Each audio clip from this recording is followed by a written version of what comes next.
What is up, guys? Rick Cacus here, and today we have a new episode of Raid Versus, the series where we take weapons through the ringer of the Leviathan Raid from start to finish and discuss if and where these weapons function best. Today we have a really interesting weapon we're testing out, and that is the Skyburner's Oath Exotic Energy Scout Rifle.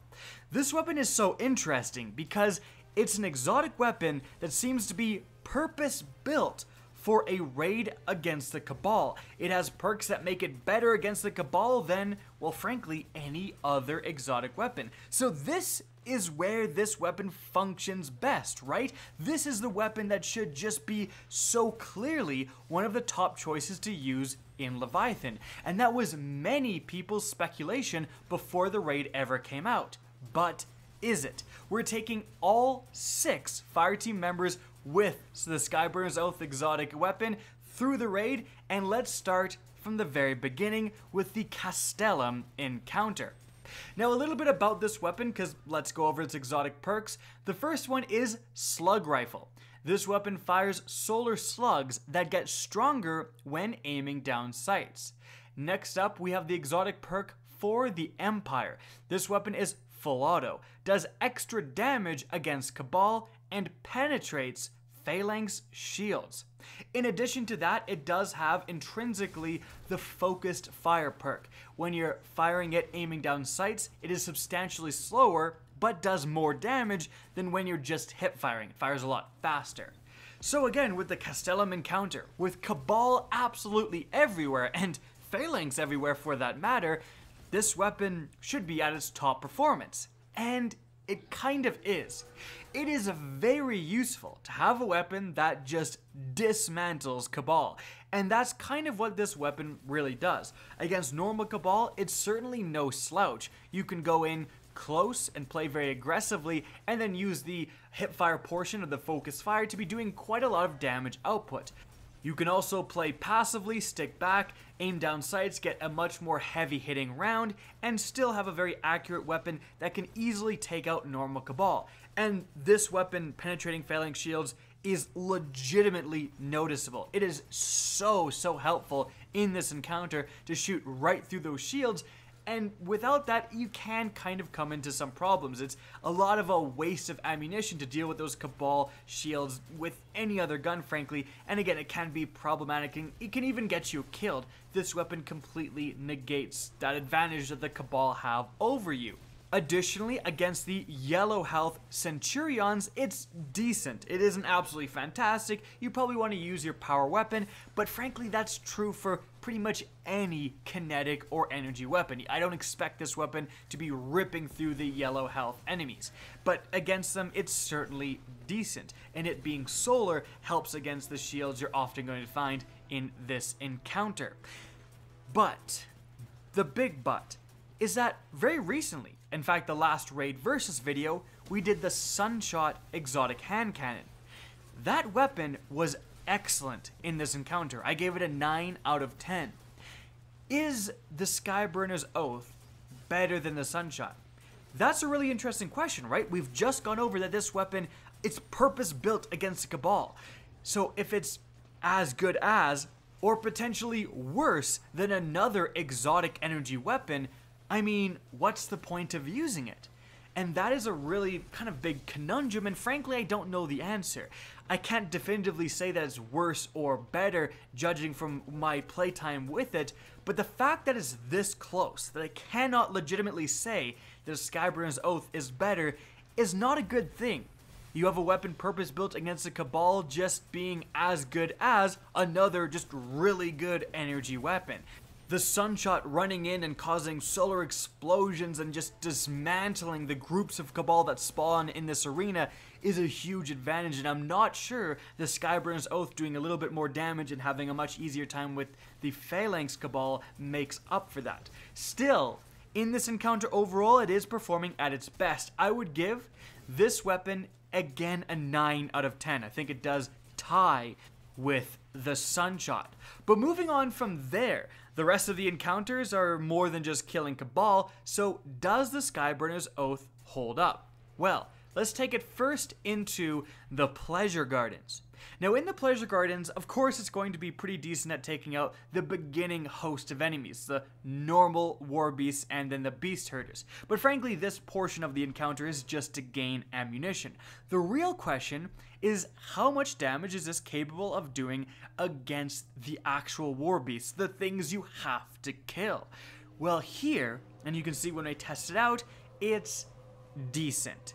The fact that you can go fully automatic, hip firing, standing right in front of the war beasts and they don't move means that you are reaching your absolutely optimal time to kill. Now note that we didn't actually get the most spores possible. I was running with a group that was different than my normal raid group.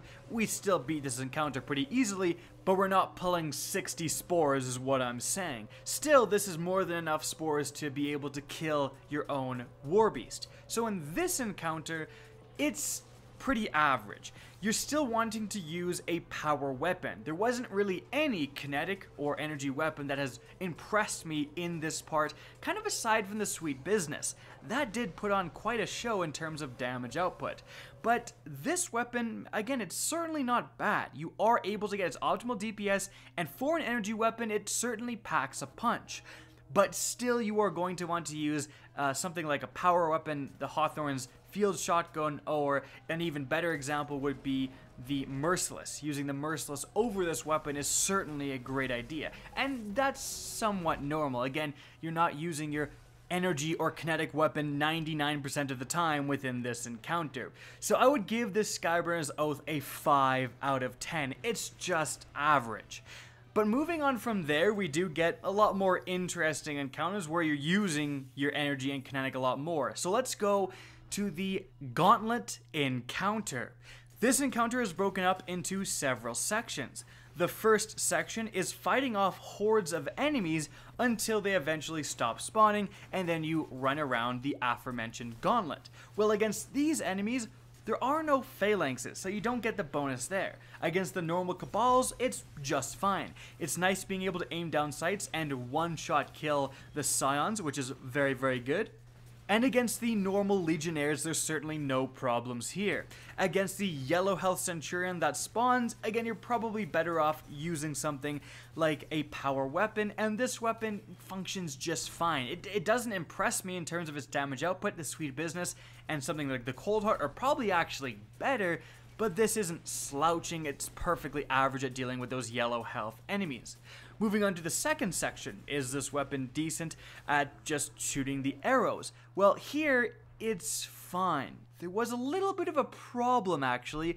When you're aiming down sights, which you pretty much want to do, you're firing very slowly, and it was such that if you're firing the Skyburner's Oath very slowly, and your teammate is also using the Skyburner's Oath, remember all 6 of us are, we did encounter some problems where we're both shooting the arrows that we're supposed to shoot, but it's so slow, the rate of fire, it's chug, chug, chug, chug, chug, chug, that kind of took a while to hit close enough that it actually triggered and opened up the gateway, and you'll kind of see this happening.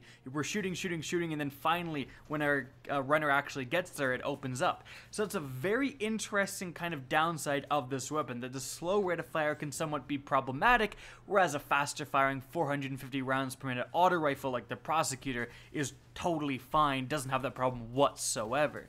So in this encounter, because I think it's better than average against the hordes of enemies, certainly, I mean, it's great against Cabal, but it's somewhat worse than average, surprisingly, when shooting the actual arrows, I would give it a 6 out of 10. It's above average, but not by much. In any event, it is time to move on to the Royal Pools encounter. This is also broken up into 2 sections. Holding open and defending the different platforms, and then DPSing the purple objects. Now, in this encounter, certainly the first section of it, it's pretty good.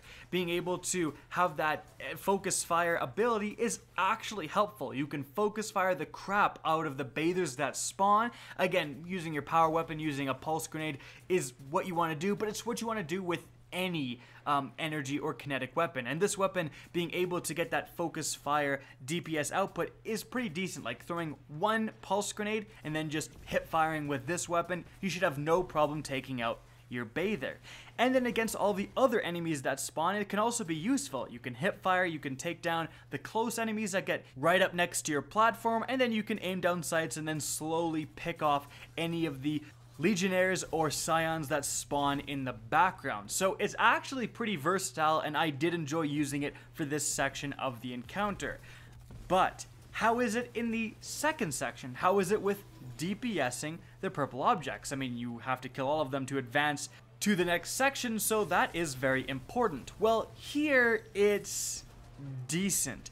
It was doing like nearly 200 damage when hip firing, but when I compare it to some of the other weapons we've tested, I'm not that impressed. The Sweet Business was doing 70 damage, but its rate of fire was just so much more than double, and then of course the 99 round magazine is just absurd. And in addition to that, normal auto rifles are doing pretty decent damage, and none of these weapons even come close to fusion rifles. Fusion rifles are so clearly the best thing to use with this encounter. Being able to fire one shot, a fusion rifle does over 300 damage per bolt. Even if using a legendary one like the main ingredient, it's doing around 300 damage per bolt. So you're doing 6 to 8 300 damages every shot.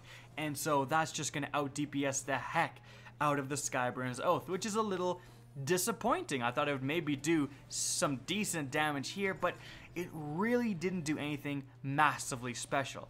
So you are going to, if you do run this weapon to get the benefit of the first part of the encounter, you will give up the possibility of using something like the Merciless Exotic, which is very good at DPSing those purple objects. And that is a downside, but it's certainly better than average in the first section, and then I would say just below average in this second DPS section. So overall, I would give this weapon a 6 out of 10. It's just barely above average because it is very good at defending your plates, and then, you know, using the main ingredient like we've talked about as a backup, that's certainly nothing wrong with doing that. And so, moving on from there, we have the final raid encounter against Big Daddy Calus himself. This encounter is very interesting because there's so many different sections. We have the throne room section, where you're just killing Cabal. We then have the big head section, both killing scions and then killing the skulls, very, very important. And then we have actually damaging Calus. Well, which of those sections, if any, is the Skyburner's Oath good at? Well, in the throne room, it's certainly decent. It's been good against the Cabal the whole time, and it's pretty good here too. Very nice to be able to take down those phalanxes just so easily with this weapon. There is a lot of them spawning in the throne room. You will still need to rely on your power weapon most likely to take down the yellow health Cabals. That's a little unfortunate, but this weapon can finish off weak ones and so on. So it's decent there. It's certainly above average there. That's no question. In Big Head, it's actually a lot of fun and very effective to use against the scions. When you're killing the individual scions, it kills them in a single shot. And it's full auto. So if you're kind of up close, near any of the white ones especially, you can bang those off really quickly. It just obliterates scions. I was very impressed with its performance there. But of course you come to the end of the platform, and then you've got to kill the skulls. And here, it's the exact opposite. It's very unimpressive. In fact, you know, I found myself just really not doing much in terms of killing skulls and having to switch to a different weapon shortly thereafter. So it just doesn't have the rate of fire, doesn't have just the output of lead, essentially, to deal with those skulls. You need something like a fast-firing auto rifle or the Cold Heart, the Sweet Business, stuff like that is really cemented themselves as fantastic against the skulls, and not many other weapons can compete with that. Now, using this weapon for the scions is certainly not unreasonable than switching to a primary, especially since we just got the new Dead Orbit kinetic auto rifle. That's a fast-firing auto rifle with over 50 rounds in a magazine. That actually performed quite well against the skulls, so that has become more of a legitimate option to use. but you only want to do that if the Skyburner's Oath can actually DPS Calus. Well, can it? No, not even close.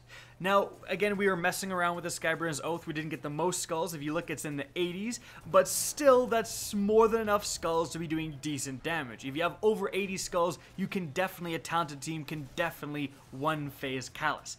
So we went absolutely ham for an entire damage phase, all of us using Skyburner's Oath, all of us, and we did basically no damage. Just a sad, sad amount of damage. And that is really just kind of the nail in the coffin for this weapon in this encounter. It doesn't DPS Calus a significant amount. And that's a little sad, right? The weapon, the Cabal killer weapon, isn't even good against the big bad Cabal guy, even though he's, technically a robot, but we'll look over that. He should still be taking a little bit of bonus damage, but he really isn't. If we were using sweet businesses for the same period of time with the same skulls, no question we would have definitely got him to his second phase and probably more. That thing's damage output is unreal. So in this encounter, overall, I would say, it's great against the Scions, it's decent in the throne room, but it's bad against Calus and it's bad against the skulls. So let's just call it even. It's good in half of them, it's bad in the other. It's a 5 out of 10 within the Calus encounter.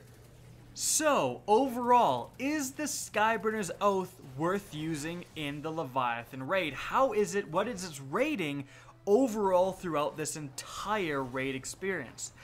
Well, putting all of the numbers together, the extremely high Castellum rating, but varying in the fact that you don't always have to do the Castellum, and then generally above average or average scores, I would say that the Skyburner's Oath falls perfectly at a 6 out of 10. It's just barely above average, and that is bad. That is a bad rating. Again, we're putting this in perspective. We have the Cabal killer gun being barely above average. That is really, really not good. And is this thing worth bringing into the raid? Well, frankly, no. There's much, much better options. A merciless exotic fusion rifle is better at pretty much everything that the Skyburner's Oath lacks at. It's great against the normal Castellum encounter, it's fantastic against the dogs, it's great at damaging Calus, it's not so good against other sections, but still, that gives you an example of a weapon you can use by giving up your exotic slot over the Skyburner's Oath. And this is a weapon I would love to see Bungie look at. The Cabal killer weapon should be good against the darn Cabal. Bungie definitely needs to potentially buff the damage bonus it's getting and change some other factors of this weapon to let it see some more play, because I think it does deserve that. In any event, that is it for the video. If you guys have any other ideas of exotic weapons or even other legendary weapons you would love to see tested out within the Leviathan Raid, leave it in the comment section down below. If you guys want to see more Destiny 2 content similar to this, don't be afraid to slap that subscribe button. Now, if you guys want to get in touch with me and keep up to date with the latest channel activity, the best way is to follow me on Twitter at RickCacus. That's linked in the description down below, as is my Twitch channel, which you can also follow. Again, I hope you enjoyed the video, and as always, have a good day.